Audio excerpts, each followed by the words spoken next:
सरस्वती स्वर दीजिए, दीजिए ज्ञान गणेश, शक्ति दीजिए पवन सुते, भक्ति दे ओ महेश।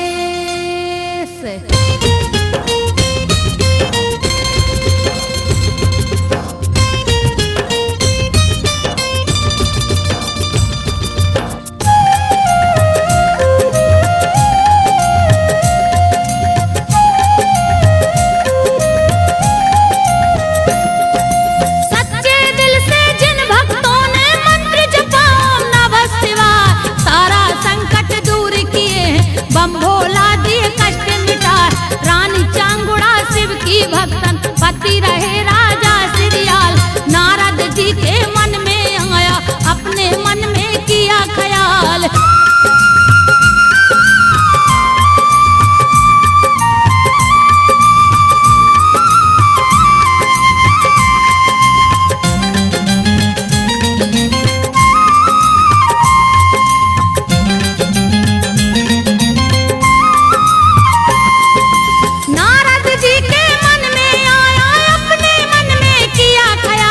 तीनों लोक में क्यों ना चल के भक्ति अपनी करूं बखान। जाके लाश में नारद पहुंचे, जहाँ पे गोरा शिव भगवान। शिव गोरा को नारद जी ने शीश झुका कर किया प्रणाम। शिव गोरा को नारद जी ने शीश झुका कर किया प्रणाम।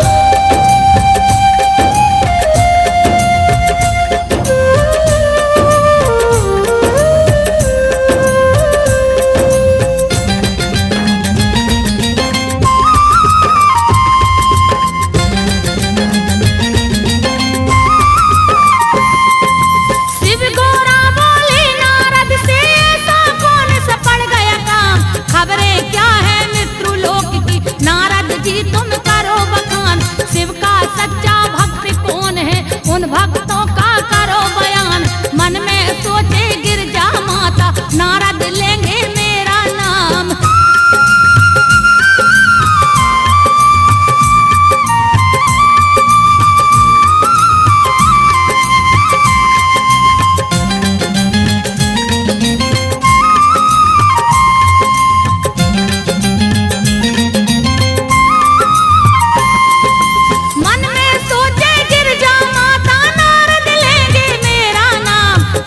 भक्तन में शिव जी की सारी दुनिया में सरनाम।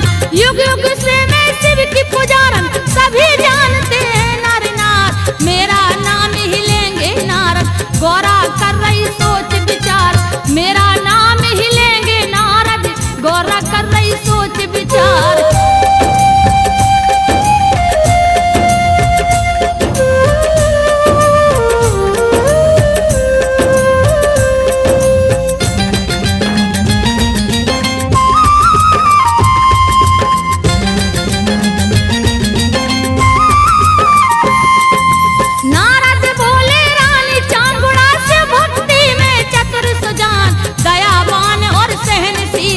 दीन दुखी को देती दान, ऋषि मुनि साधु सन्यासी, उनको भोजन नित खिलवाए। कांति नगर उनकी राजधानी, पति राजा सिरियाल कहाँ।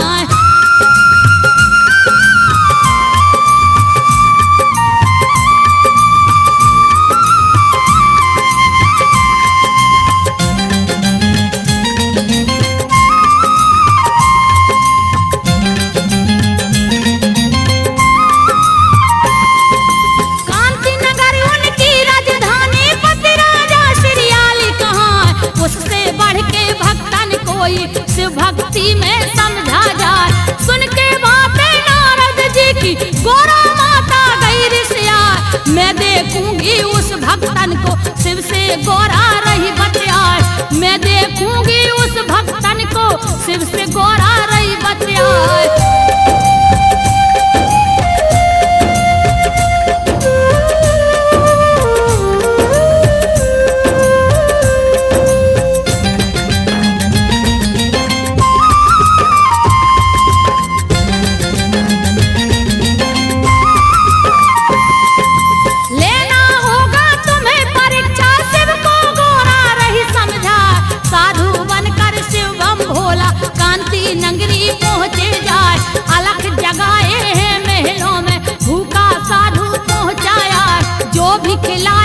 मुझको भोजन लेवे हमसे पुण्य कमाए।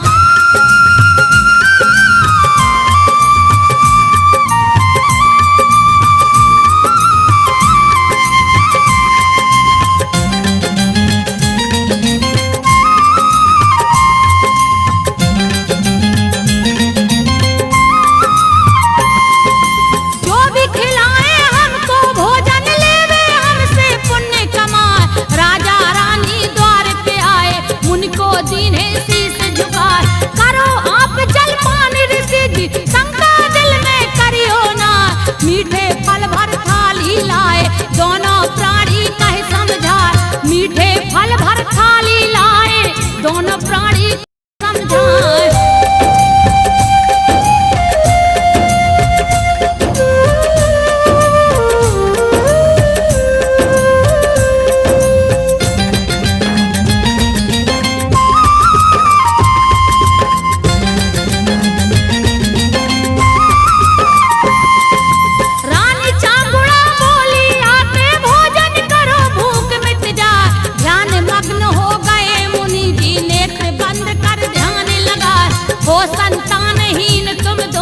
नहीं आपके कोई संतान, कैसे भोजन करूं यहाँ पे, करूं यहाँ ना मैं जलपान।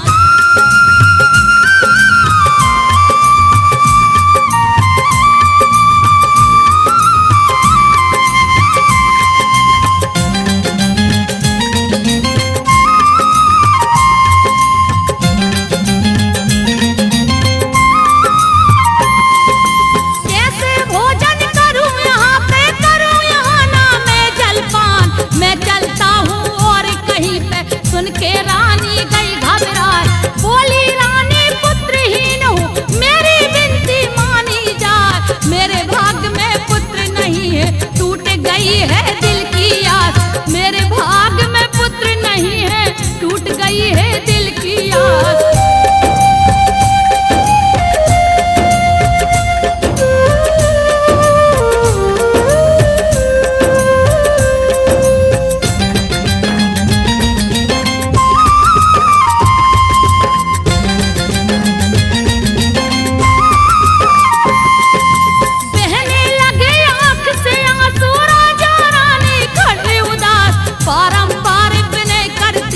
रानी चांगुड़ रही मना बिन भोजन कोई गया न खाली। मेरे द्वार से रही समझाए अपने भक्त का देख उदासी। पुत्री रूप में भोलेनाथ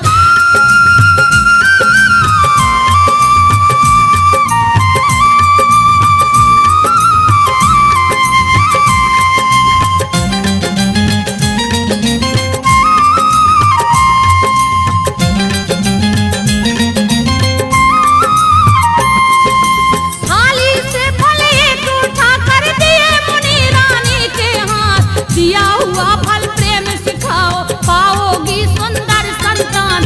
पूरा समय हुआ रानी का कृपा हुई भोले की मान। पुत्र रत्न रानी ने पाई खुशी से करी पुण्यवादान। पुत्र रत्न रानी ने पाई खुशी से करी पुण्यवादान।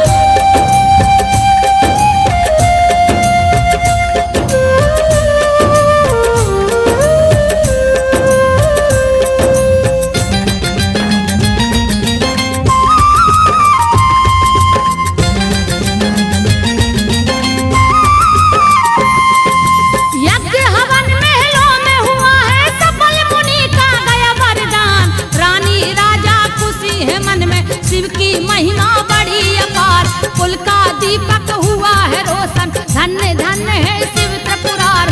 शिव की भक्ति बढ़ गई उनकी शिव के प्रति बढ़ गया विश्वास।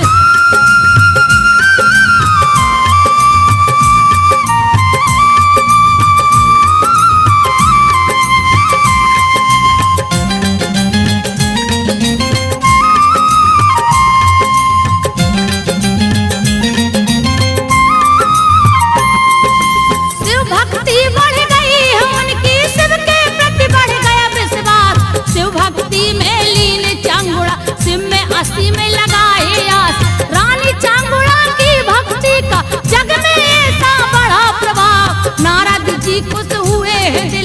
शिव भक्ति का दिखा लगा।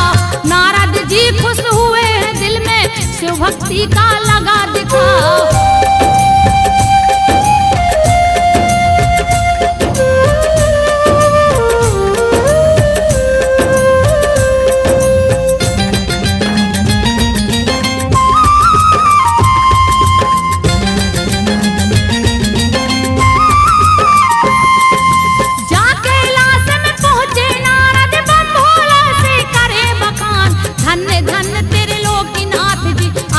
महिमा बड़ी महान, रानी चांगुड़ा पुत्र को पाके पूजन हवन करी है दान। पूरा भरोसा हुआ आप में, नहीं तो कोई शिव के समान।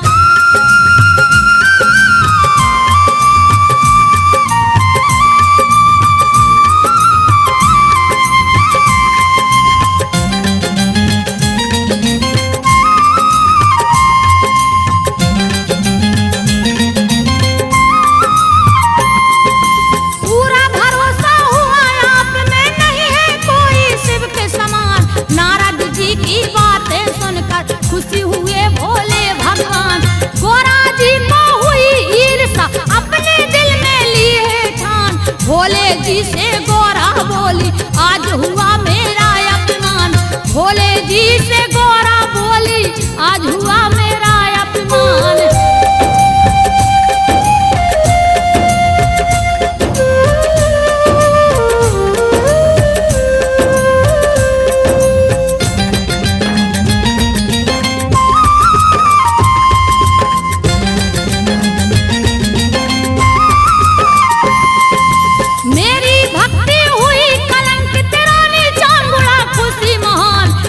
परीक्षा फिर तुम जाके कहना मेरा लीजिए मान। कठिन परीक्षा हो दोनों की, रानी को हो गया गुमान। धरे भेष ओघड़ का भोला, कांति नगरी पहुँचे आन।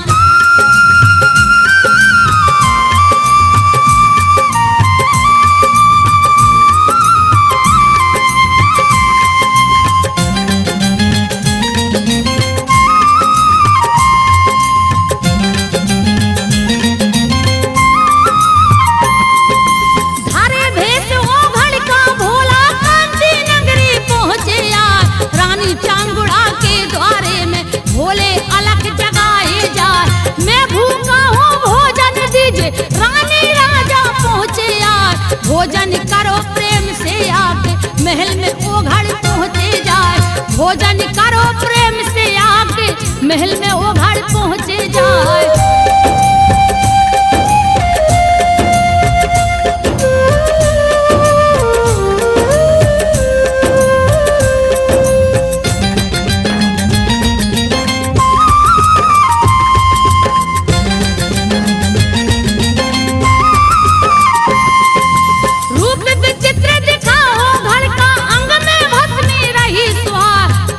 तिलक लगा माथे में, पीला लाल रहा दिखला। मानव की खोपड़ी हाथ में, कानन कुंडल लटके जाए। विशाल आंखें लाल दिखावे, इधर इधर को वो मटकाए।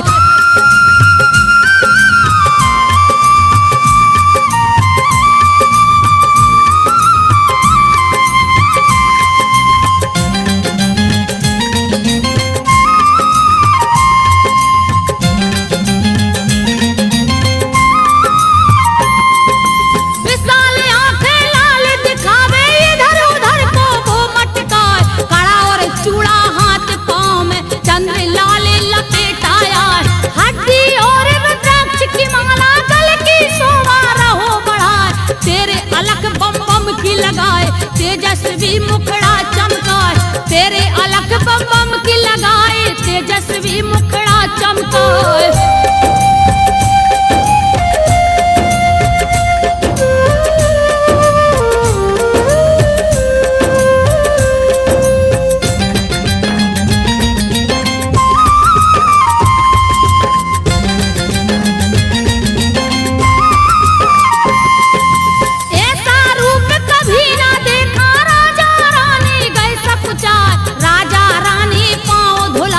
शीश झुका के किए प्रणाम,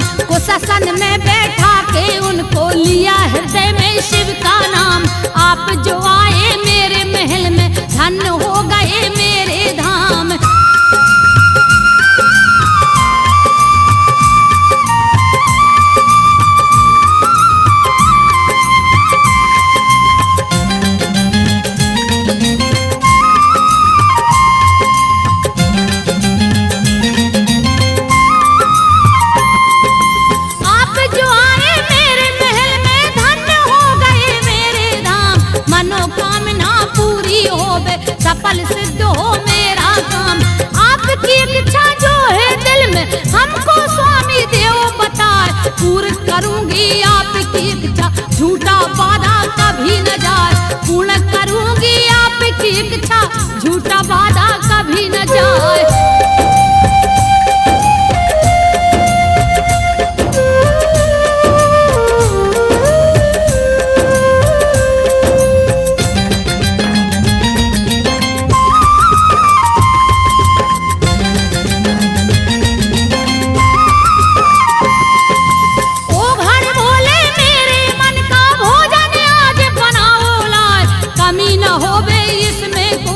भूख मेरे दिल की मिट जाए, रच रच भोजन बना महल में, हर प्रकार व्यंजन पकवान, मीठे फल घी दूध दही सब, 56 व्यंजन आलीशान।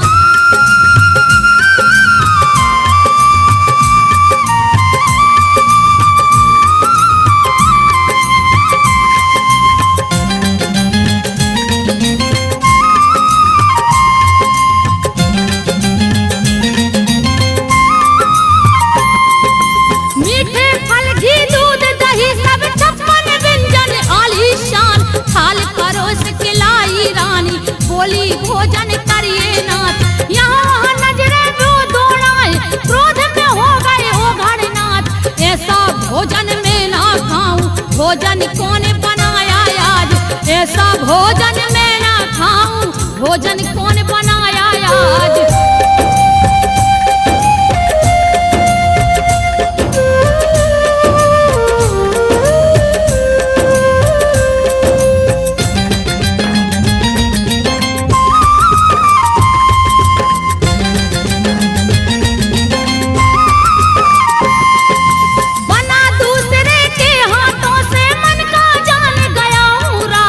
भोजन बने तेरे हाथों से, रानी चांगोड़ा गई सकुचाए, रच रच भोजन जाके बनाई, रानी चांगोड़ा अति हर्षाए, सजा के थाली धरी चांगोड़ा, आंगे ओ घड़नाथ के आए।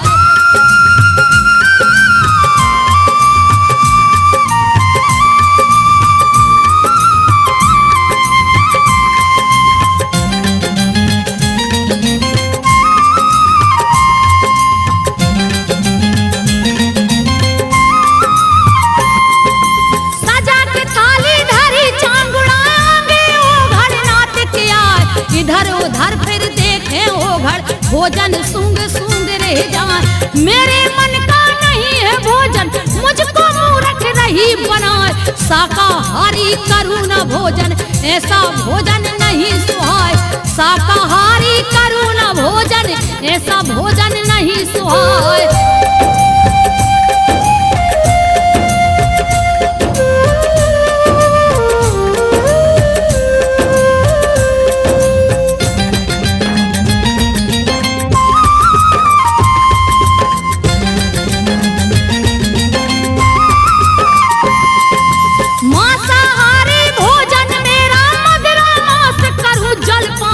ओघड़ वंश हमारा जग में क्यों करती हमको परेशान, हाथ जोड़ कर रानी चांगुड़ा राजा बोले शीश झुकाए, मांसाहारी भोजन कैसे बने यहाँ पे शुद्ध कहाए।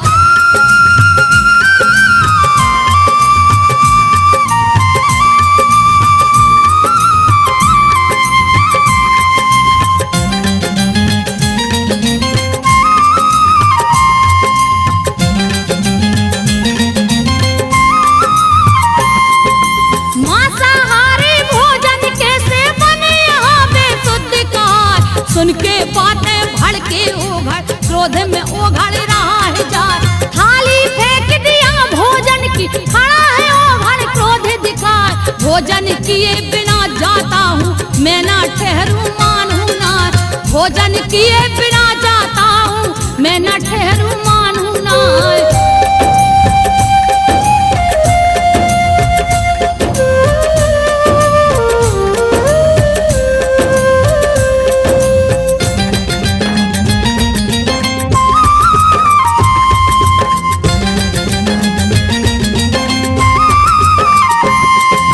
विनती करते राजा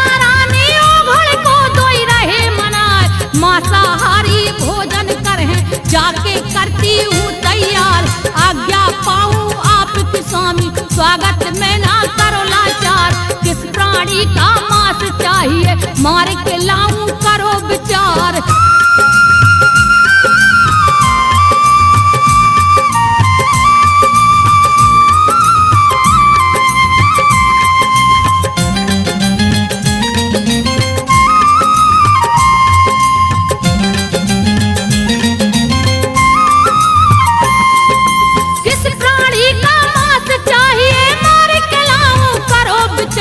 चीतल मुर्गा बकरा मेढ़ा मछली कुत्ता और सियार हिरन हंस बगुला या कबूतर तीतर कौआ और बटेर।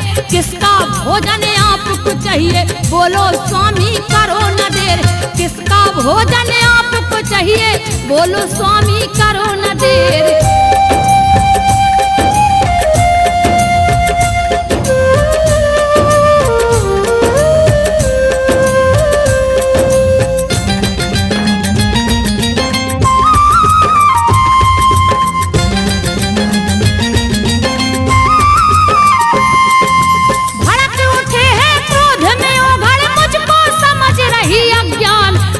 पक्षी का मांस न खाऊं धरो मेरी बातों में ध्यान। मांस मनुष्य का हमें चाहिए नहीं उम्र की हो संतान। उसी का भोजन लाओ बना के तभी करूंगा मैं जलपान।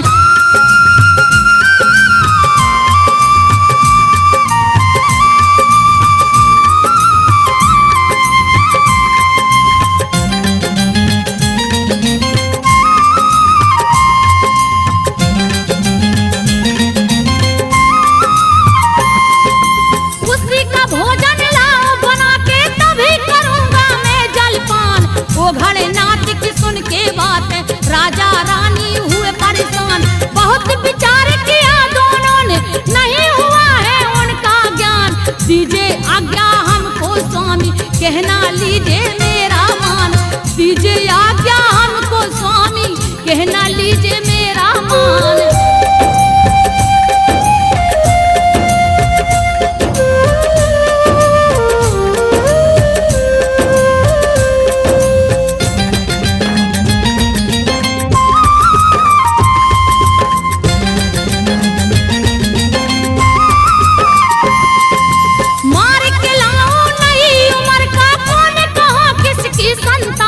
क्रोध में बोले ओघड़ नाथ जी क्यों करते हमको परेशान।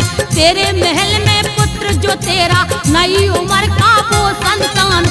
उसी को मार बना तू भोजन ममता मोह त्याग धर ध्यान।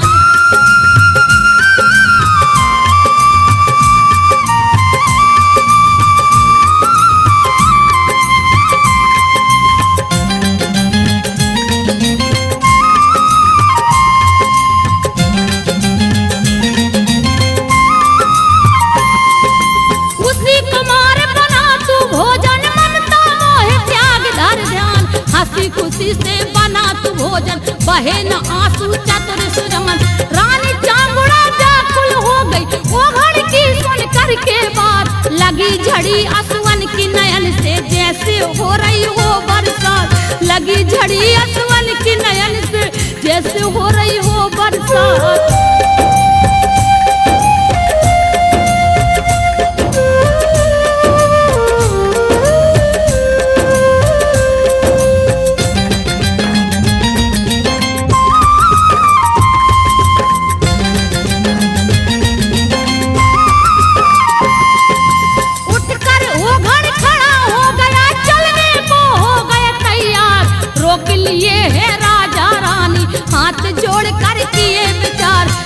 पुत्र के पास चांगुड़ा देख देख दुख रही मनार। देखे वो बेचारे नजर से मुख से बोल निकलता ना।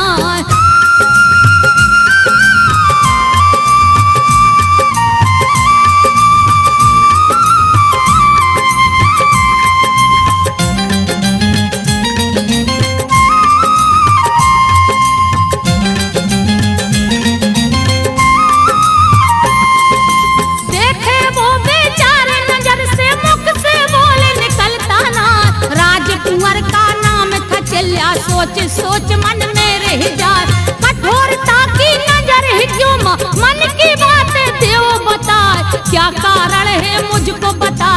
कौन सी बातें रही छुपा, क्या कारण है मुझको बता दे, कौन सी बातें रही छुपा।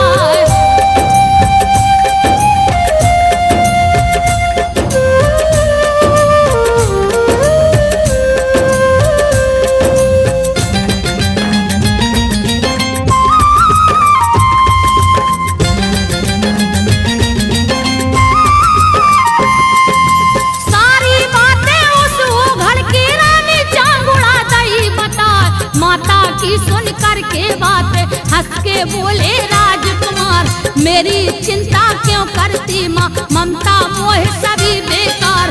अतिथि स्वागत जग में बढ़कर और नहीं कोई उपकार।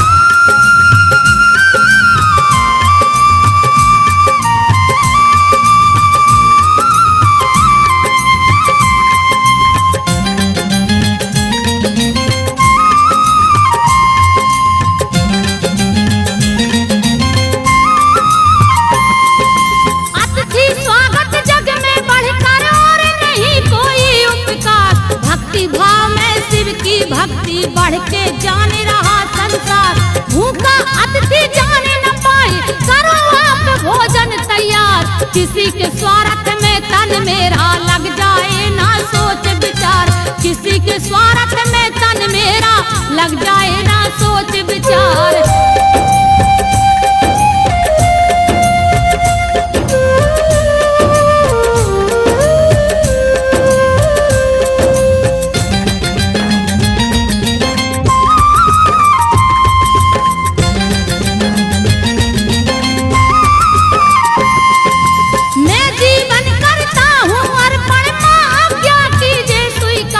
लेट गया है माँ के सामने बेटा चिल्ला राजकुमार, रानी चांगुड़ा अपने दिल को बना लिया पत्थर के समान। मारी खड़ग बेटे के ऊपर शीश काट दिल ना घबराए।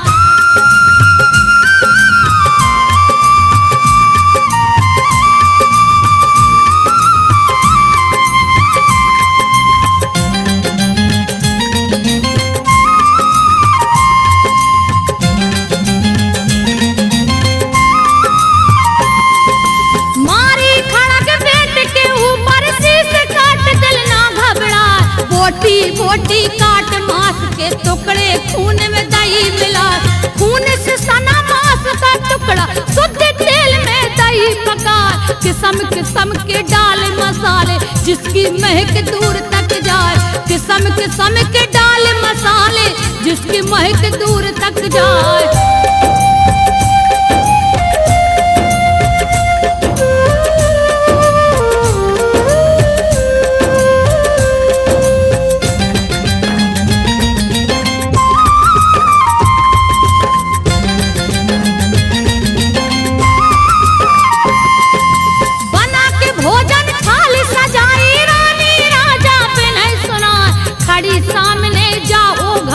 मिटा लीजिए भूख और प्यास, मांसाहारी है ये भोजन, मदिरा भरा घड़ा के पास। प्रेम से करिए भोजन स्वामी, गलती क्षमा मेरी हो जाए।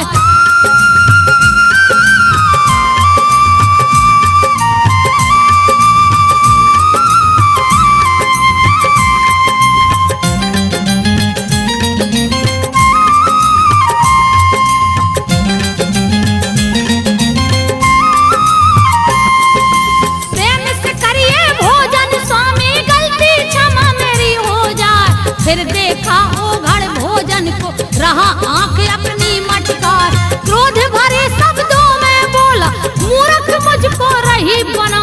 मांसाहारी भोजन में उस स्वाद भरा ना अंग दिखा, मांसाहारी भोजन में उस स्वाद भरा ना अंग दिखा।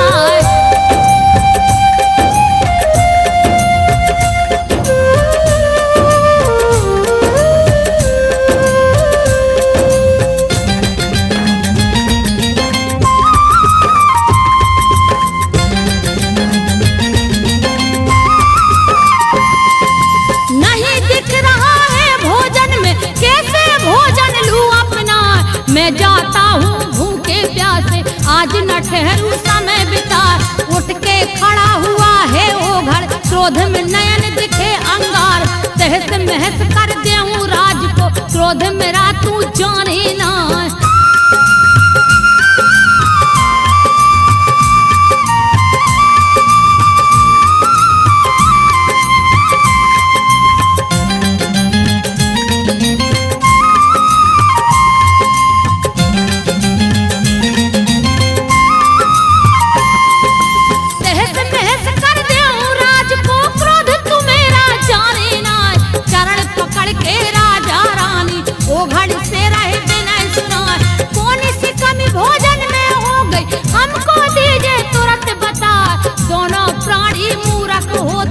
ओघड़ बोले क्रोध विचार, दोनों प्राणी मूर्ख हो तुम, ओघड़ बोले क्रोध विचार।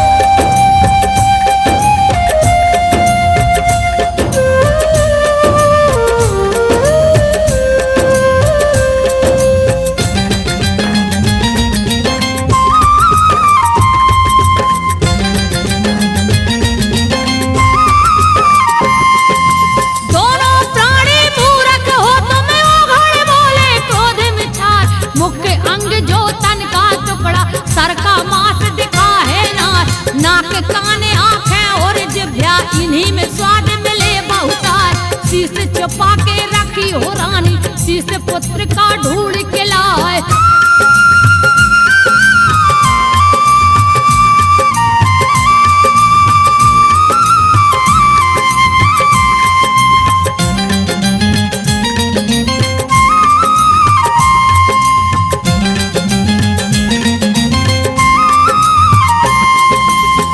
छुपा के रखी हो रानी, शीश पुत्र का ढूंढ के लाओ। उखल में सर कूटो जाके, सर की चटनी देओ बना। शीश का भोजन मजेदार हो, लाओ बनाए देओ खिला। सुन के बातें उस ओघड़ की रानी चांगुड़ा गई सकुचार। सुन के बातें उस ओघड़ की रानी चांगुड़ा गई सकुचार।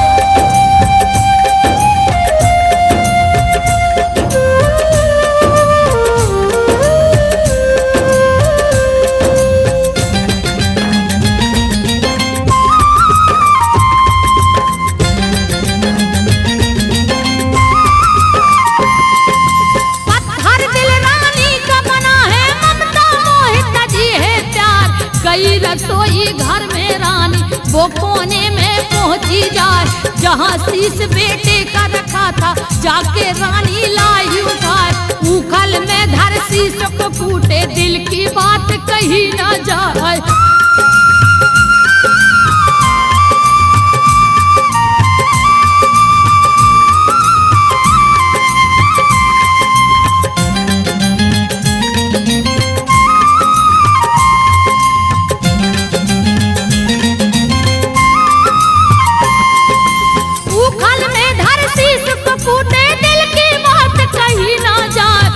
किस्म का डाला मसाला, भोजन रानी करी तैयार। सजा के थाली रख दी आगे, ओघड़ मन में करे विचार। रानी चांगुड़ा से ओघड़ ने फिर बोला गुस्से में यार। रानी चांगुड़ा से ओघड़ ने फिर बोला गुस्से में यार।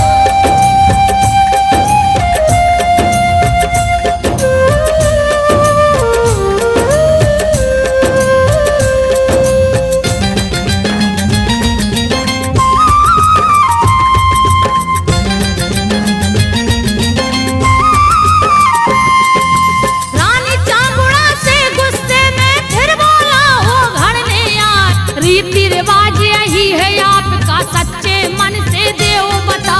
राजवंश में कहीं न चलता, मानो ऐसा रीति रिवाज। मेहमानों के साथ में भोजन करे न कोई ये अंदाज।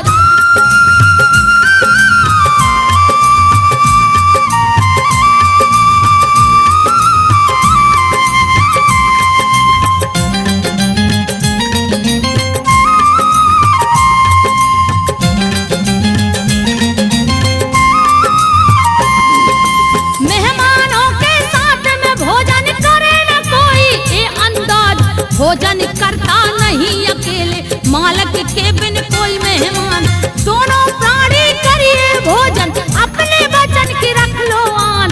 रानी चांगुड़ा असमंजस में होकर रही है धीर बंधाए। रानी चांगुड़ा असमंजस में होकर रही है धीर बंधाए।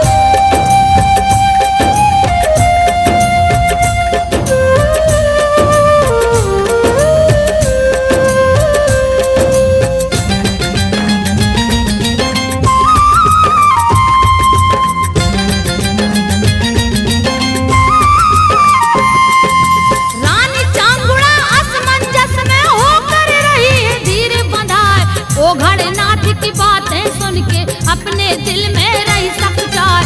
रानी राजा दुखत दिल में मन में हो गए बहुत उदास। कैसी परीक्षा प्रभु तुम्हारी दिल में राहो रहा हताश।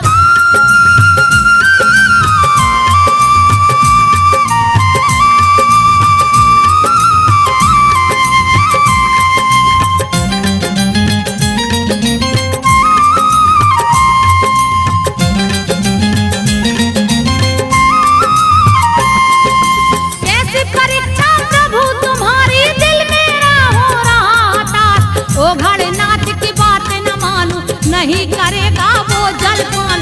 सफल परीक्षा करना होवे हमें हंसेगा आज जहान। पत्थर का दिल बना के अपना राजा रानी करे विचार। पत्थर का दिल बना के अपना राजा रानी करे विचार।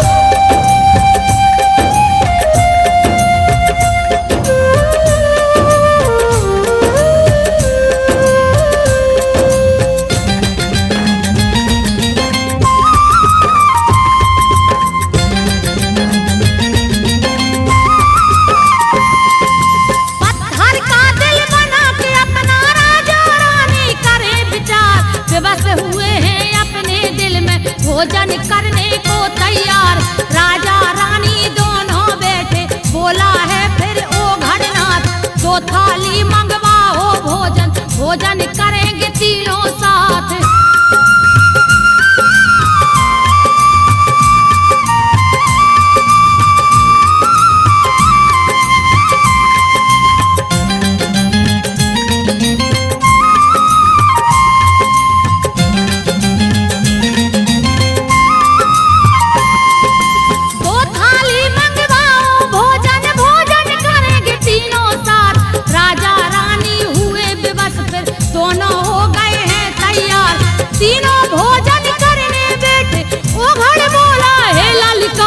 जिसके ना संतान हो कोई जहाँ मैं भोजन करूँगा ना।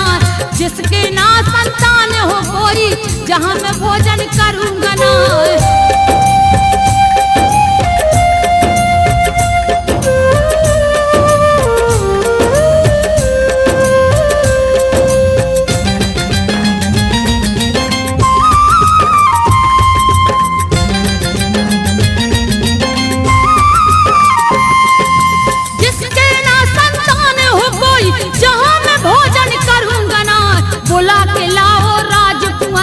सब मिले भोजन खुशी से खाएं।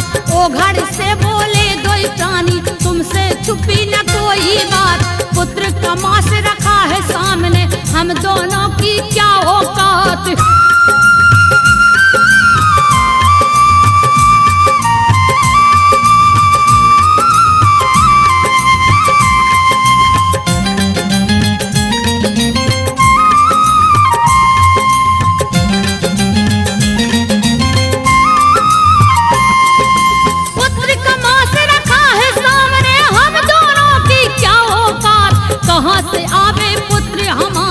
अपना दिल में करिए घात।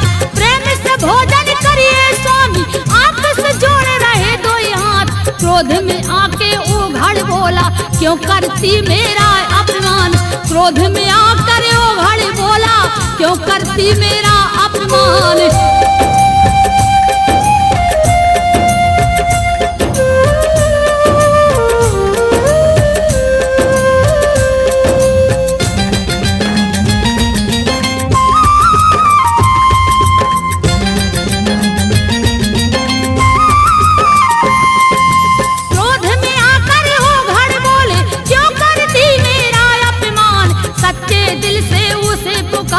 मेरा कहना ले हो मान। क्यों मजाक करती हो स्वामी आप तो मेरे हो मेहमान। अब कैसे आएगा यहाँ पे जिसके निकल चुके हैं प्राण।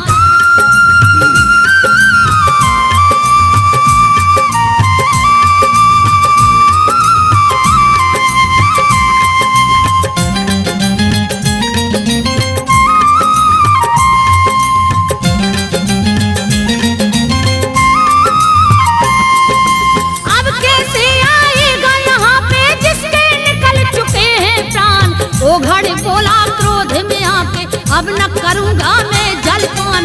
मेरी बातें हसीन समझो क्या मैं मूर्ख हूँ अज्ञान। तेरे लगाओ सच्चे दिल से कहना मेरा ले तू मान। तेरे लगाओ सच्चे दिल से कहना मेरा ले तू मान।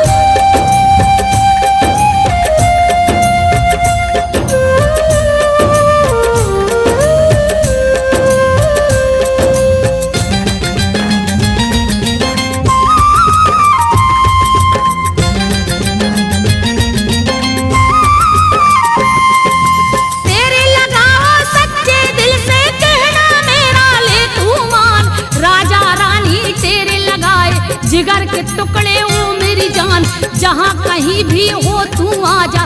सबके साथ करो जलपान, वचन जाए ना खाली बेटा, रख लो माता के अरमान।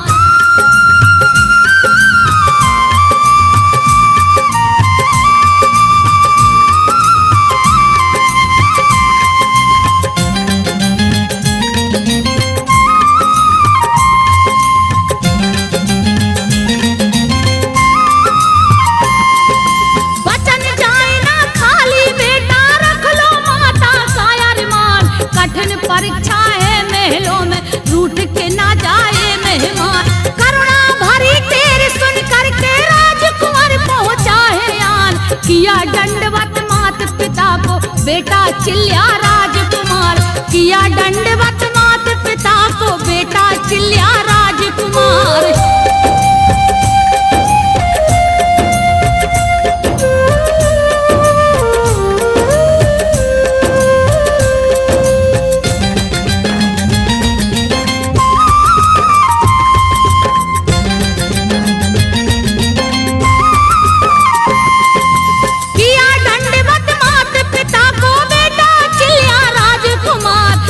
चंगुड़ा कही ओ घर से अब तो भोजन हो स्वीकार। प्रकट हो गए बम बम भोला ओ घड़े रूप तजे त्रिपुरार।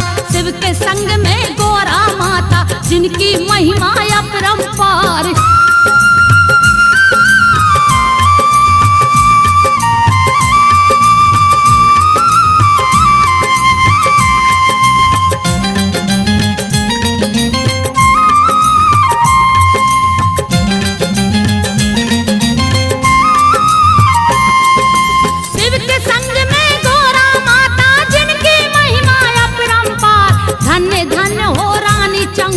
धन्य तुम्हारा हो परिवार। कठिन परीक्षा हुई आपकी सारा संकट दिए हटार। सफल परीक्षा में तुम हो गई आपको हो गए जय जयकार। सफल परीक्षा में तुम हो गई आपकी हो गए जय जयकार।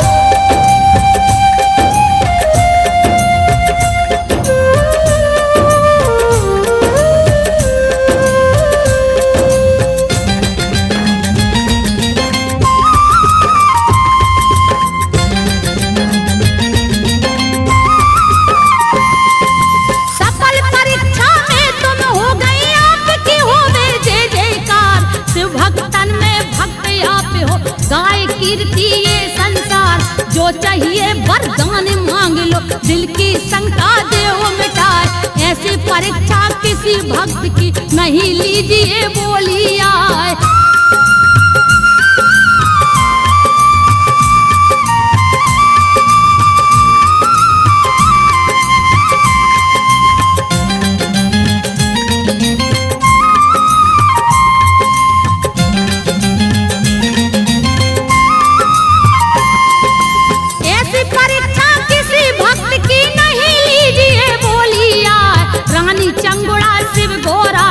विनती करके रही मना, शिव गौरा खुश होके बोले चले जहां में आपका नाम। जब तक चंदा सूर्य रहेगा गंगा जमुना तीरथ धाम। जब तक चंदा सूर्य रहेगा गंगा जमुना तीरथ धाम।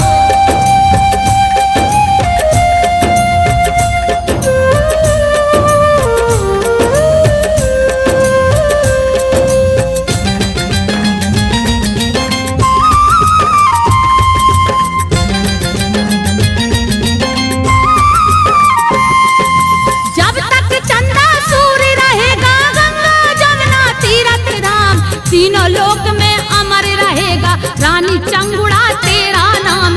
खुशियाँ लौटी महल के अंदर, खुशी हुआ सारा परिवार। अंतर ध्यान हुए हैं वहाँ से गौरा संग में भोलेनाथ।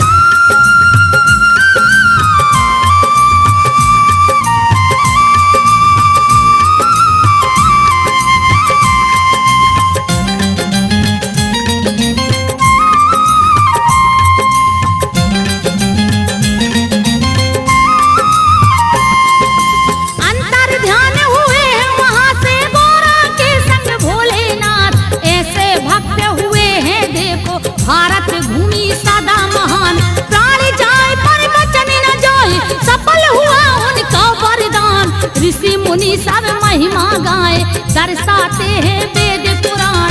ऋषि मुनि सब महिमा गाए, दर्शाते हैं वेद पुराण।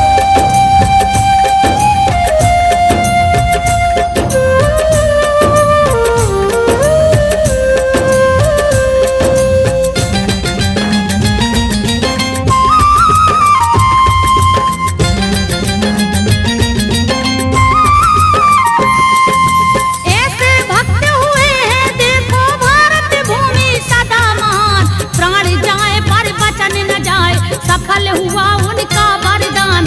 ऋषि मुनि सब महिमा गाए, दर्शाते हैं वेद पुराण। लिखे अजनबी उनकी गाथा, लगा गुरु से सच्चा ध्यान। लिखे अजनबी उनकी गाथा, लगा गुरु से सच्चा ध्यान। रानी चांगुड़ा की कहानी संजो मुख से करे बखान। इसको सुन के भक्तों मेरे करना होगा ज्ञान प्रदान। मोहन भैया बड़े धार्मिक, रचना देखो रहे निकाल। सुंदरानी के सिट से जाके सीडी भैया ले ओ खरीद। सुंदरानी के सिट से जाके सीडी भैया ले ओ खरीद।